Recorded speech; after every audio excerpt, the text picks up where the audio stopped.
그랬습니다. 의로운 사람을 두 자로 줄이면은 어떤 말이 될까요? 잘하시네요. 의인입니다. 로마서 3장 10절의 말씀을 보면 의인은 없나니 하나도 없도다 그래서요. 오늘 읽었던 19절 말씀, 그의 남편 요셉은 의로운 사람이라. 의로운 사람을 두 자로 줄이니까 뭐였죠? 의인. 그러면은 그의 남편 요셉은 의인이라. 로마서 3장 10절 말씀에 뭐라 그랬어요? 의인은 없나니 하나도 없도다. 어느 말이 맞는 거예요? 다 맞습니까? 예.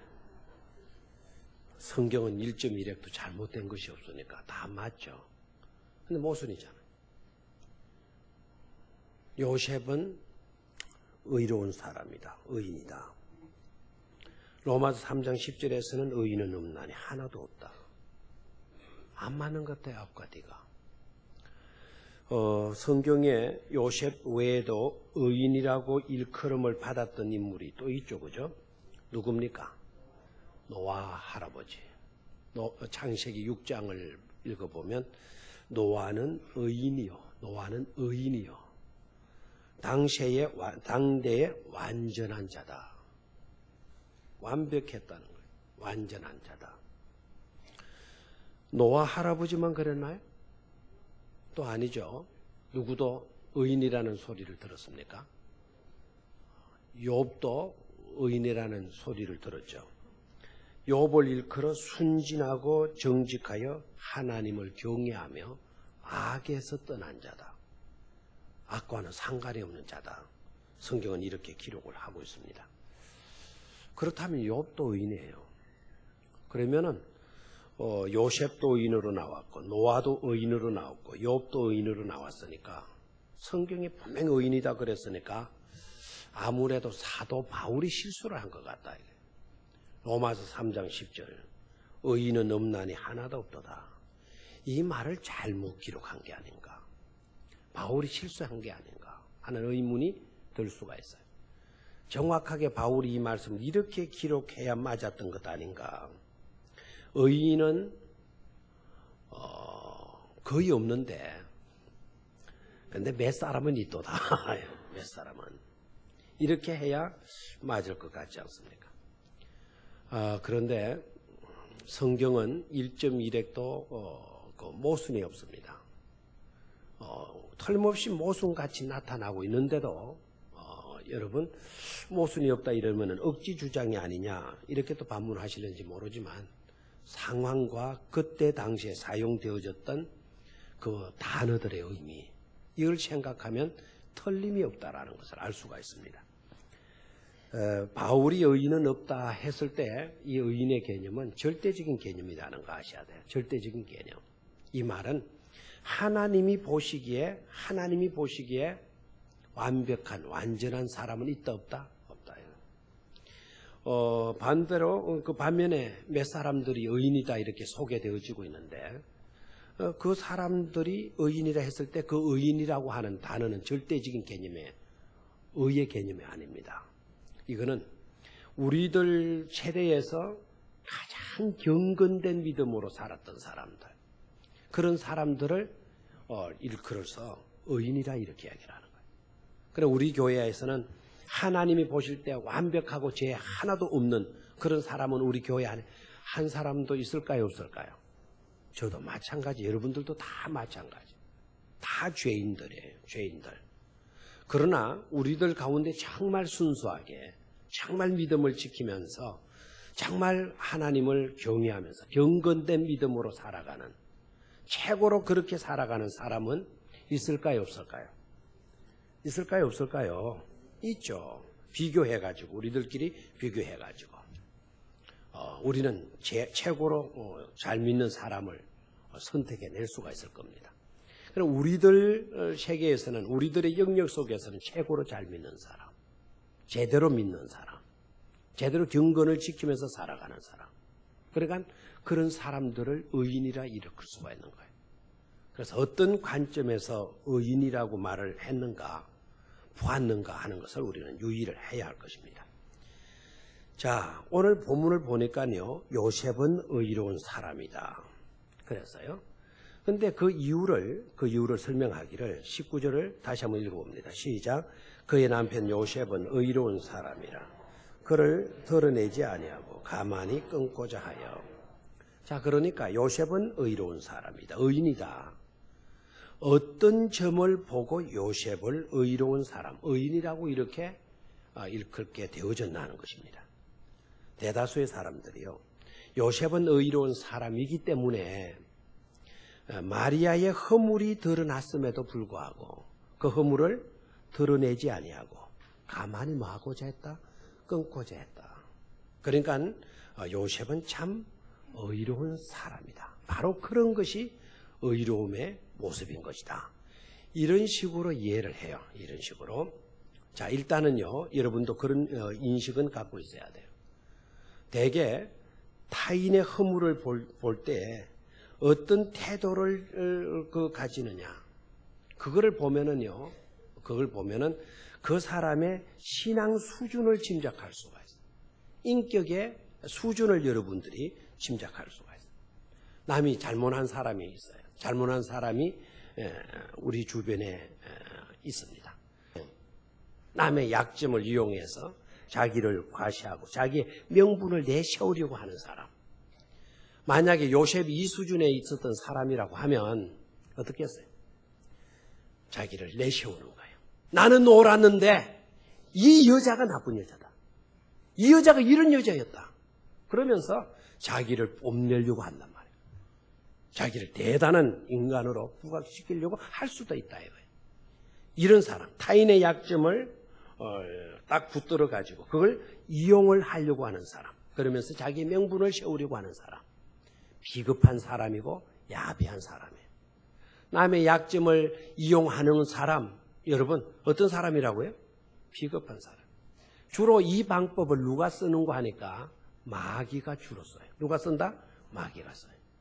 여러분들이 실수하면 항상 그걸 딱 잡아가지고 여러분들 신앙생활 똑바로 하지 못하도록, 여러분들 기도 생활도 똑바로 하지 못하도록, 성경 읽으라고 해도 성경 제대로 읽지 못하도록 마귀가 그 끈앞을 쥐고 여러분들을 조종하는 겁니다. 네 번째 사람. 타인의 허물을 보았을 때 어떤 태도를 취하느냐에 따라서 내 신앙의 수준과 인격의 수준을 가늠할 수 있다고 그랬죠. 네 번째 사람은 타인의 허물과 잘못을 발견하게 되면 이 사람은 가서 뭐 해줍니까? 덮어줘요. 뭐 해주는 사람? 덮어줘요. 자기가 그것을 문제 삼고 다니질 않아요. 그리고 손가락질 하지도 않아요. 그리고 누구나 사람은 뭐 할 수 있다? 실수할 수 있고 잘못할 수가 있다. 그럼 모든 것을 수용해 주면서 덮어주는 사람이에요. 제가 나중에 요셉이 어떤 사람인가라는 점을 물어볼 건데요. 거기에 대해서 여러분들이 그 단계, 5단계를 이야기할 겁니다. 어느 단계에 속하는지를 여러분 대답하시면 좋겠어요. 다섯 번째는 상대방의 허물과 잘못이 드러나게 되면 어떤 자세를 가지는 거 하니까 그냥 덮어주는 수준의 것이 아니고 그냥 모른 채 하고 있는, 침묵하고 있는 그런 수준에 머물질 않고요. 타인의 그 허물과 그 잘못이 마치도 내 허물이냐, 내 자신의 잘못이냐, 그렇게 여기고 그것 때문에 자기가 죽어주는, 그리고 그 약점을 보충해주는, 내가 물지 않아도 되는 건데 내가 물고 그 사람의 그 허물을 내 것으로 삼는 사람, 그런 사람이 있어요. 그런 사람이 최고로 높은 수준의 단계는 어떤 사람 같아요? 상대방의 그 실수를 딱 보는 순간 더 많은 실수를 찾아내려고 파헤치려고 애쓰는 사람, 그런 사람은 수준 높은 사람이겠어요? 신앙 좋은 사람이겠어요? 아니겠죠. 그런 사람은 어떤 사람이겠어요? 제일 먼저 이야기했으니까 제일 밑바닥 인생, 밑바닥 인생. 수준 낮은 인생. 가장 믿음이 없는 사람의 모습이에요. 두 번째 유형의 사람은 어떻게 그랬어요? 비방하고 욕하고 손가락질하는 거예요. 막 자기는 그런 잘못을 안 짓는 사람처럼 그렇게 생각하고 그 인간이 그랬다더라, 뭐 어쨌다더라 욕하고 비방하는 그런 사람. 우리들 가운데는 첫 번째와 두 번째 유형에 속하는 사람 없겠죠? 네. 누가 이해했어요? 제가요가 누구예요? 집사님이시구나. 예. 저렇게 자신 있게 손을 드는 사람은 사실 그럴 거예요. 진짜 여기서 안 속하죠? 집사님? 첫 번째, 두 번째 유형이 안 속하죠? 예. 그런데 만약에 속한 것이 드러났다면 더 욕겠겠죠, 그죠? 예, 좋아요. 첫 번째, 두 번째 유형은 너무나 수준 낮은 유형의 사람. 그런데 우리 신앙인들 중에서도요, 이 말하는 게 너무 자유스러워요. 그러니까 남이 어떤 잘못을 저지르면은 한순간에 쫙 퍼지잖아요. 세상으로 나가면 쫙 퍼진다는 걸 몰라도 세상에 나가면 쫙 퍼지더라도 교회 안에 들어오면 그 모든 소문들이 다 죽어져야 돼요. 그게 교회의 모습 아니겠습니까? 아멘 할 줄 몰라요? 동의 안 해요? 어떤 문제이다 교회 안에 들어오면 싹 그 모든 소문들이 수그러져야 되지 않겠어요? 교회는 소방서 아닙니까? 소방서. 온갖 세상에 불나던 것도 교회에 오면 그 세상적인 것들은 다 잠재울 수 있는 그런 곳이 어디여야 돼요? 교회여야 되죠. 그 어떤 때와 허물을 지니고 왔다 하더라도 교회는 목욕탕이잖아요. 여기 오면 때 많다고 막 볼기짝 때리고 뭐 때 많다고 돌아가라 그러는 곳이 아니잖아요. 누구든지 죄인들이 다 이곳에 와서 깨끗이 씻음 받으면 깨끗한 인간 되는 거 아닙니까? 깨끗이 목욕하고 나면 깨끗한 사람이죠. 더 이상 욕할 수가 없잖아요. 교회는 바로 그런 곳인 줄로 믿습니다. 자, 비방하고 욕하고 손가락질하는 사람, 수준 낮은, 신앙의 수준 낮은 사람이에요. 인격의 수준이 낮은 사람이에요. 여러분 자신들이 한번 판단하고 내 인격이, 내 신앙이 어느 수준까지 이르는지를 한번 가늠해 봐요. 세 번째 사람은 어떤 사람이라고 해서 타인의 약점을 이용하는 사람. 타인의 잘못을 가지고 자기의 명분을 세우려고 하는 사람. 저 사람은 그런 인간밖에 안 되는데 나는 이런 인간이라고. 나는 이렇게 잘 믿는 사람이라고. 자기를 과시하는 용도로 이렇게 취급하는 그런 자들이 있다 이 말이에요. 세 번째 인간이에요. 네 번째 인간은 어떤 사람인가 하니까 상대방의 허물을 이렇게 보게 되면 가서 덮어주는 거예요. 성경에 노아의 아들 중에 이야기하라 그러면은 함은 두 번째 유형이죠. 맞아 안 맞아요? 맞죠? 그 다음에 함 말고 누굽니까? 셋과 야벳은 어떤 인간이에요? 아버지의 허물을 보고 아버지의 겉옷을 취하여서 그 허물을 어떻게 해주었습니까? 덮어주었어요. 여러분 똑바로 하셔야 돼요. 세상에서는 검사가 인기가 있어요. 교회 안에서 검사는 인기가 없어요. 교회 안에서. 함은 검사 노릇했어요. 축복받지 못했어요. 덮어주는 유형의 삶을 살았던 셈과 야벳은 대대로 이어지는 축복을 받았어요, 안 받았어요? 받았죠? 그래서 신앙의 수준이 있어야 돼요, 저희 여러분들이. 인격의 수준이 높아져야 돼요. 덮어주는 사람. 다섯 번째는 어떤 사람이라고 그랬어요? 상대방의 실수와 허물을 누구의 것으로 삼는 사람? 내 것으로 삼는 사람. 내 것으로 삼는. 저는 다섯 번째 유형의 사람은 예수님과 동일한 사람이라고 생각합니다. 예수님은 허물이 있어요, 없어요? 없죠. 그런데 십자가에 못 박혀 죽으셨죠. 십자가에 못 박히셨을 때에는 저와 여러분들의 죄를 자기의 것으로 삼으셔서 십자가에 우리 대신 못 박혀 죽으신 것 아닙니까? 그러니까 남의 허물을 내 것으로 생각하는 사람, 내 것으로 받아들여서 그 죄값을, 그 허물의 값을 치르려고 하는 사람, 예수님 수준에 오른 사람이에요. 예수님 수준에. 믿어집니까? 깨달아집니까? 그러니까 우리가 추구해야 할 삶의 모습, 삶의 태도가 어떠해야 될 것인가를 생각해야 돼요.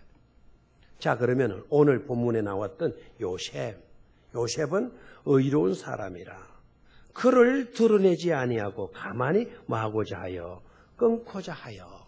자, 그러면은 요셉은 어떤 유형의 사람이라 말할 수가 있습니까?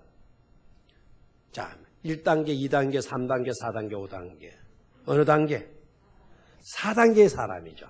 맞죠? 4단계가 어떤 사람? 덮어주는 사람. 맞습니까? 덮어주는 사람. 가만히 끊고자 하여. 드러내지 아니하고 소문하고 떠들고 비방하고 욕하고 손가락질하고 그렇게 하지 않고 또 마리아의 약점을 딱 이용해서 자기를 부각시키려고 하는 그런 사람이 아니고 가만히 끊고자 해요. 드러내지 아니했다. 덮어주고자 했다. 이거예요. 덮어주고자 했다. 자, 그러면은 이 덮어주고자 했다. 가만히 끊고자 했다라고 하는 이것이 과연 의로운 사람의 기준이 될 수 있을까 하는 거예요. 저와 여러분들이요, 어떤 허물을 가진 사람을 볼 때, 잘못한 사람, 실수한 사람을 볼 때 가만히 덮어주려고 하는, 그리고 드러내지 아니하고 가만히 덮어주려고 하는 그와 같은 신앙과 믿음을 가지게 되면 우리가 의로운 사람이 되어질 수 있는 것인가 하는 거예요. 기준점이 드러내지 않고 덮어주는 데 있는 것인가? 여러분 어떻습니까? 드러내지 않고 덮어주는 인격을 가졌고 신앙을 가졌다면 우리는 의로운 사람이 되는 것입니까? 제가 질문을 이상하게 하니까 다들 긴장하고 있어요. 대답은. 의로운 사람이 되는 겁니까? 요셉의 기준을 봐요. 요셉. 그는 가만히 끊고자 했다. 그를 드러내지 않고 가만히 끊고자 했다. 드러내지 않고 가만히 끊고자 했다 그랬어요. 의로운 사람이라 해놓고 설명하기를. 그러면은 드러내지 않는 것, 가만히 끊고자 했던 것, 이것이 바로 의로운 사람의 기준이고 있다라는 사실이죠. 기준이고 있다. 그럼 우리가 그와 같은 기준에 합격자가 되어진다면 우리도 의인이 될 수 있느냐 이겁니다. 여러분 대답하세요. 가만히 끊고자 했던 행위가 과연 의로운 사람의 기준이 될 수 있는가? 가만히 끊기만 하면 마리아는 면죄부를 받을 수 있는가 하는 것입니다. 여러분 어때요? 너무 어려워요? 이렇게 가만히 있는 게 우리 교회 주특기예요. 알고 싶어요? 안 알고 싶어요? 그러면 좀 기라도 짱긋거리고 좀 틀려도 여러분 생각나는 걸 좀 말해주면 안 좋아요? 모르면서도 또 아는 체하고 폼 잡고 있어봤자 다 들통날 건데. 자, 가만히 끊고자 했다. 드러내지 아니했다. 자, 이렇게 하면 우리는 의로운 사람이 될 수가 있는가 하는 거예요. 저는요,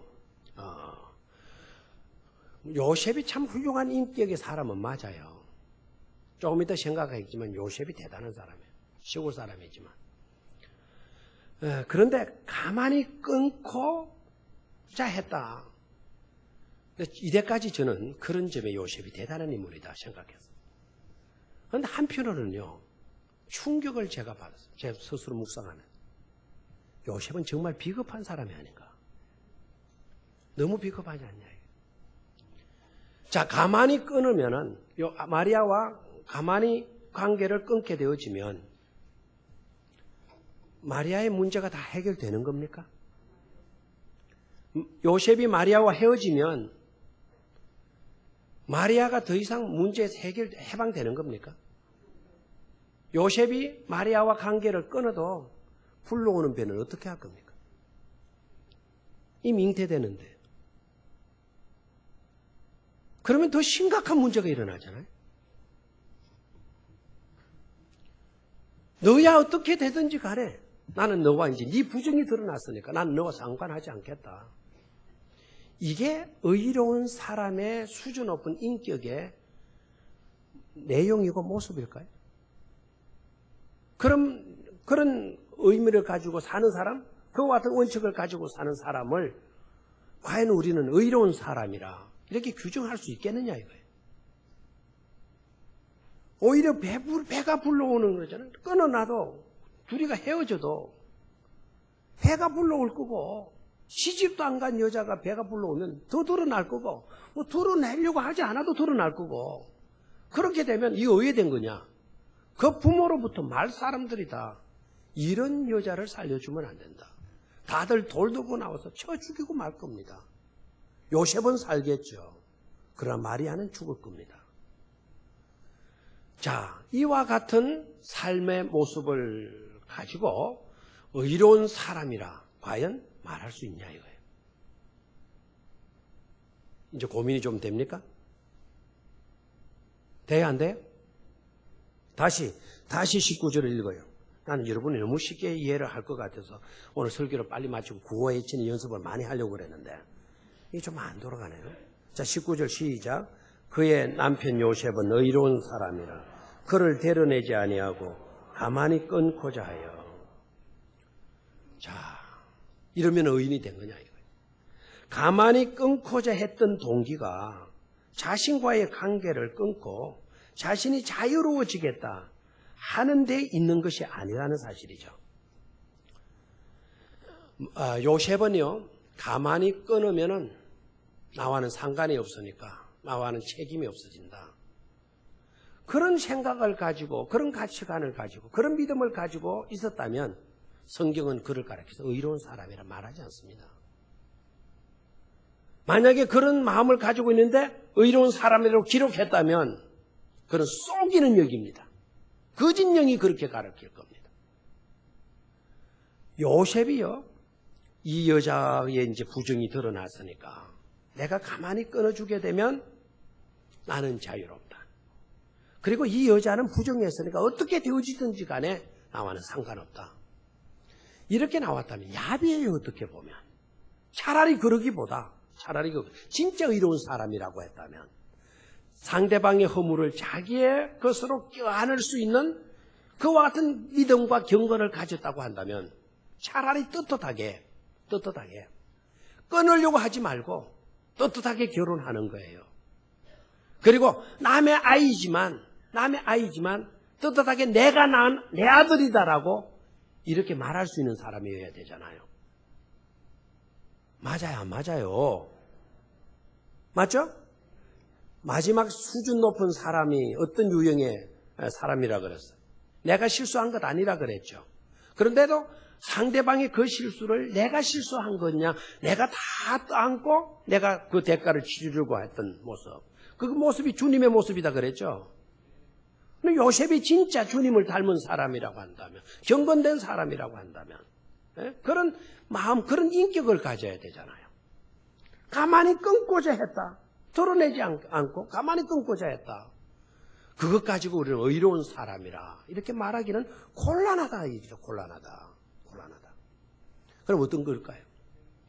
요셉이요, 가만히 끊고자 했다라는 것은 뭔가 하니까 드러내지 않고 가만히 이렇게 끊게 되면 요셉이 생각하기는 이 마리아와 사귀었던 그 사람이 나타나지 않겠냐.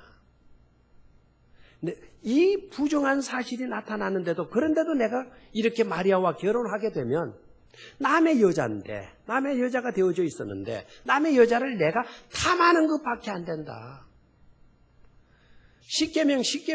십계명의 마지막 계명, 10번째 계명이 뭐예요? 네 이웃의 것을 탐내지 말아라 그랬는데 이미 마리아를 좋아했던 남자가 있었던 것 같아요. 그럼에도 불구하고 사정상 나와 결혼을 하려고 약혼까지 해놨어. 그런데 좋아했던 사람과의 관계에서 잉태해버렸네, 요셉이 볼 때. 그래서 요셉은 드러내지 않고 자기가 가만히 물러서게 되면 마리아를 좋아했던 남자가 나타나서 정식으로 결혼을 하게 될 거고, 정식으로 결혼을 하게 되게 되면 이 여자도 죽지 않고 아이도 죽지 않고 문제는 해결되어지는 것으로 생각했다 이거예요. 그럼 요셉의 행동이 이해되죠? 자, 그러니까 요셉은 철저하게 하나님의 계명을 준수하려고 했다는 사실이에요. 아멘? 하나님의 말씀, 하나님의 계명을 철저하게 지키려고 했던 그 자세, 그 믿음이 대단했다 이거예요. 그래서 성경은 요셉은 어떤 사람이라? 의로운 사람이라. 남이 좋아하고 있는 여자를 내가 데리고 올 수 없다 이거예요. 그래서 가만히 내가 끊어주면 마리아를 좋아했던 사람과 만나서 결혼을 할 수 있는 것이 아니냐. 그러면 마리아가 죽지 않고 살아갈 수가 있을 거다 이거예요. 알겠어요? 그런데 그걸 생각하고 있는데 하나님, 성령이 딱 나타나서 하나님의 사자가 나타나서 요셉아, 네 안에 데려오는 것을 마지 말아라. 무서워하지 말아라. 그래서요. 그래서 하시는 말씀이 뭐냐면 마리아에게 되어진 일은 뭐로 되어진 것이다?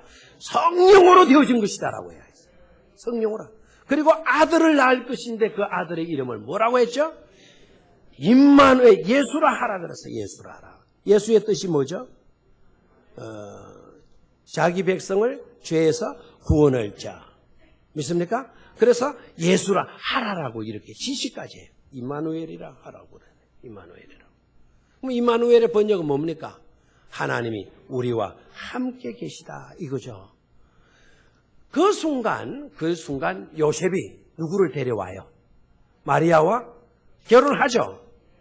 왜 결혼해요? 갑자기. 요셉은 아까 생각했다 그랬죠. 그렇죠? 이 마리아를 좋아했던 다른 총각이 있었던 것 같다. 그러면은 이 마리아는 임신이 되어졌다면 그 총각과 결혼하는 것이 맞다. 내가 마리아를 사랑한다 그래도 내가 가만히 끊어주고 이 여인의 되어진 일을 내가 덜 주지 않으면 그 남자와 결혼해서 행복하게 살아갈 수 있는 것이다. 남의 것을 탐하지 않으려고 하는, 자기가 손해를 보더라도 철저하게 율법을 지키려고 했던 요셉의 태도가 의로움이었어요. 의로움. 그런데 주의 사자가 나타나서 다른 총각의 사랑으로 인하여서 생겨난 생명이 아니고 누가 하는 일이라 그랬어요? 성령이 하신 일이다 그랬죠. 그러면 데려와도 남의 것을 빼앗는 것이 돼야 안 돼요? 되지 않죠. 그러니까 오히려 마리아를 통해서 하나님의 역사를 이루어 가게 되는 것이죠. 그래서 요셉은 생각했어요. 하나님이 일을 행하시려고 하셨는데 그 일을 하시기 위해서 누군가가 도구가 필요했는데 그 도구가 바로 나와 약혼한 누구이다? 마리아구나 깨달았어요. 아멘. 그러니까 마리아는 하나님의 축복의 도구가 되어진 거예요. 마리아와 결혼해도 남의 것을 탐하는 일이 되지 않는 일이에요. 그래서 두려워할 것도 없고 양심의 가책을 받을 것도 없고. 그래서 요셉은 누구를 데려왔어요? 마리아를 데려왔다는 사실이죠. 이러한 모습이 바로 경건된 믿음의 사람의 모습인 줄로 믿습니다. 저와 여러분들의 인격이 이 수준까지 이르를 수 있으면 얼마나 행복하고 좋겠습니까? 그렇게 될 수 있기를 주의 이름으로 축원합니다. 그 다음으로 우리가 생각할 것은 요셉은 과연 의로운 사람이냐? 제가 거기에 대한 의문에 대한 말씀을 드렸어요. 자, 요셉은 의로운 사람 맞아요, 안 맞아요? 어떻게 보면, 알고 보면 비겁한 사람처럼 보일 수도 있잖아요. 그죠? 그런데 쉽게 우리는 가만히 끊고자 했다, 드러내지 않으려고 했다. 그 내용만 가지고 요셉을 의로운 사람이다 단정은 짓지 마세요. 그 내용을 알고 요셉을 의로운 사람이라고 말할 수 있는 그런 우리가 되어야 될 줄로 믿습니다. 자, 그러면은 요셉의 다음적인 특징, 모습이 어떠하냐? 다 같이 따라해. 전적으로 하나님께 순종하는 사람이다. 아멘. 내 생각과 내 판단을 우선하지 않아요. 자칫 잘못하면은요, 잘 믿는다는 사람이요, 자기 원리를 너무 지나치도록 강조하는 사람이 있어요. 거기에 집착하는 사람이 있어요. 선을 딱 그어놓고 나는 이렇게 사니까 나만큼 경건한 사람 없다. 나만큼 믿음 좋은 사람 없다. 그래서 거기에서 미치지 못하면 남을 우습게 취급해버리는 그런 교만과 오만이 우리 가슴 속에 존재해요. 근데 요셉이 참 뛰어났던 점 봐요. 자기가 그런 원칙으로 생각을 가졌어요. 남의 여자를 데리고 오면 안 되지. 내가 가만히 물러서서 원래 사귀던 남자가 있었다면 그 남자와 결혼해서 하게 되면 여자도 살고 아이도 사라지고 모든 문제는 평화롭게 이루어지지 않겠냐. 아름다운 생각이죠. 판단 맞죠? 그런데 하나님이 말씀하신 것은 전혀 또 다른 내용이었죠. 그랬을 때 자기의 기준과 판단을 다 접어버려요. 그리고 그가 취한 태도가 바로 뭔 줄 아시죠? 하나님의 분부에 그대로 순종하는 거예요. 다시 한번 하나님의 분부에 뭐 하는 거? 그대로 순종하는 거예요. 24절을 소리내어 수 있습니다. 24절 시작. 요셉이 잠에서 깨어나 일어나 주의 사자의 분부대로 행하여 그의 아내를 데려왔으나. 아멘. 요셉이 잠에서 깨어 일어나 주의 사자의 어떻게 했어요? 분부대로, 주의 사자의 뭐대로? 분부대로 행하여. 다시 한번 주의 사자의 분부대로 행하여. 아멘입니까? 주의 사자, 하나님의 심부름꾼, 하나님이 보낸 일꾼, 하나님이 세운 사자, 심부름꾼, 내 가르쳐준 분부대로 뭐 했어요? 행하였어. 이게 순종의 아름다운 모습인 줄로 믿습니다. 여러분, 내가 잘 믿는다 생각하고, 내 직분이 높다 생각하고, 내가 신앙생활을 오래 했다 생각하고, 여러분의 믿음을 최고화하지 말라 이거예요. 여러분의 믿음의 기준점이 있다 하더라도 주의 분부라고 한다면 그 모든 것을 내려놓을 수 있는 그런 수준까지 이르를 수 있어야 돼요. 그래야 인정받고 칭찬받는 거예요. 그래야 하나님이 그런 사람을 선택하는 거예요. 끝까지 요셉이 자기 생각대로 고집했다면 하나님은 애초부터 요셉을 부르지 않았을 것입니다. 요셉을 쓰려고 하지 않았을 것입니다. 요셉의 그와 같은 자세와 인격과 태도, 이걸 하나님께서 보시고 아셨기 때문에 마리아와 정혼한 관계에 있었지만 마리아를 선택했고 요셉을 또한 사용하고 계시는 줄로 믿습니다. 요셉이 얼마만큼 주의 뜻에 순종을 했느냐 또 볼까요? 24절 그 아내를 데려왔으나 아들을 낳기까지 뭐하지 않았다? 동침하지 아니하더니 나움의 이름을 뭐라 했다? 예수라 했다. 자, 나움의 이름을 뭐라 했다? 예수라 했다. 저를 봐요. 여기에서 여러분 뭘 깨달을 수 있어요? 요셉이 철저하게 주의 사자의 말씀에 뭐 하고 있는 사실이죠? 순종하고 있는 사실이죠. 아까 주의 사자가 뭐라 그랬나요? 아들을 낳을 것이다. 네 아내 마리아 데려오는 것을 두려워하지 말아라. 무서워하지 말아라. 이 되어진 것은 성령으로 되어진 거다. 그리고 아들을 낳을 것인데 그 아들의 이름을 뭐라 하라? 예수라 하라. 임마누엘이라 하라 그랬어요. 나중에 데려왔어요. 아들 낳았어요. 진짜 아들 낳고 예수님 낳았어요. 예수님 낳고 난 뒤에 이름을 자기 몇 대로 지었나요? 아니죠. 하나님이 하라는 대로 아들의 이름을 지어줘요. 내가 짓고 싶은 이름도 있을 겁니다. 내가 생각하고 있었던 이름도 있을 수 있을 것입니다. 다 지우는 거예요. 왜요? 하나님께서 이렇게 지어라 했으니 그 이름대로 짓는 거예요. 그게 신앙인들의 바른 태도가 되어지는 줄로 믿습니다. 그리고 2장으로 한번 내려가 볼까요? 2장 14절. 아이가 이제 태어났어요. 2장 14절 시작. 요셉이 일어나서 밤에 아기와 그의 어머니를 데리고 애굽으로 떠나가. 어디로 내려갔나요? 애굽으로 내려갔네요. 왜 애굽으로 내려갔죠? 헤롯이 이게 미쳤잖아요. 헤롯이 막 유아들을 막 죽이라 그랬죠. 그러니까 살리기 위해서 예수님을 데리고 머나먼 피신의 길을 가는 거예요.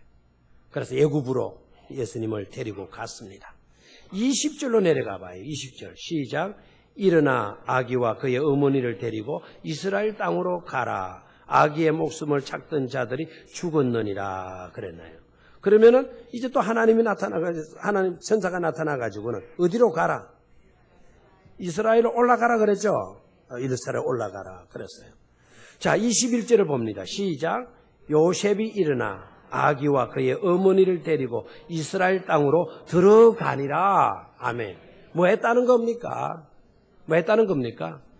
하나님이 말씀하시니까 그대로 요셉이 뭐 하고 있나요? 순종하고 있어요. 순종하고. 축복의 통로가 될 수 있는 사람, 하나님께 귀 쓰임을 받을 수 있는 사람, 하나님의 사랑과 은혜를 입을 수 있는 사람 누구인가 이거예요. 하나님의 말씀을 들으면 그대로 순종하는 거예요. 내 생각, 내 주장을 앞세우지 않는 거예요. 내 판단을 우선하지 않는 거예요. 내 판단을. 하나님의 지시와 하나님의 말씀대로 그대로 순종할 수 있는 사람이 바로 참된 경건의 사람이고 믿음의 사람인 줄로 믿습니다. 우리 사랑하는 병영교회 성도 여러분, 우리는 어떠합니까? 하나님의 말씀을 우선합니까? 아니면 내 생각과 내 기준을 우선하고 내 판단을 우선하는 그런 삶을 살고 있는 자들입니까? 행여나 그런 자가 있다면 주소 이동할 수 있기를 축원합니다. 가치관 이동을 할 수 있기를 축원합니다.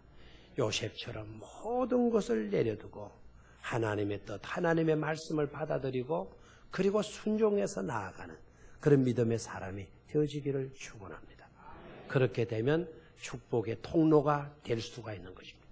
그렇게 되면 하나님께로부터 인정받고 칭찬 듣는 여러분들을 향하여서도 아무개는 의로운 사람이라고 하는 이와 같은 불리움을 얻게 될 줄로 믿습니다. 그런 축복된 성도들이 다 되시기를 주의 이름으로 축원합니다. 하나님 아버지, 오늘 우리들의 신앙의 상태와 내 인격의 수준이 어떠한가를 생각해 봅니다. 정말 진정한 경건의 모습이 뭐며 의로운 사람의 기준이 어떠해야 하는 것인가를 또한 우리는 생각을 했습니다. 요셉을 향하여서 의로운 사람이라 말해 주었는데 무슨 내용으로 의로운 사람이라고 말씀해 주시는지에 대한 깨달음도 이 시간에 우리가 가질 수가 있었습니다. 덮어주는 정도의 삶을 사는 것이 아니고 상대방의 허물과 상대방의 약점을 내 것으로 삼을 수 있는 사람이 주님 닮은 사람의 모습이고 주님 닮은 주님의 길을 걷는 신앙인의 진정한 길이 되어지는 것임을 깨닫습니다. 아버지 하나님, 우리 교회 안에 이와 같은 하나님의 축복의 통로가 되어질 수 있는 인물들이 많이 나올 수 있도록 도와주시옵소서. 100이면 100, 1000이면 1000. 우리 주님이 말씀하시면 내 생각, 내 판단, 내 모든 지식과 경험까지 다 내려놓고 주님의 말씀대로 순복하며 따르는 그런 길을 걷게 하여 주시옵소서. 범사에 잘되고 형통한 복 주옵소서. 주님 은혜 감사합니다. 이병헌 장로님, 표순옥 권사님 가정에서 감사 예물과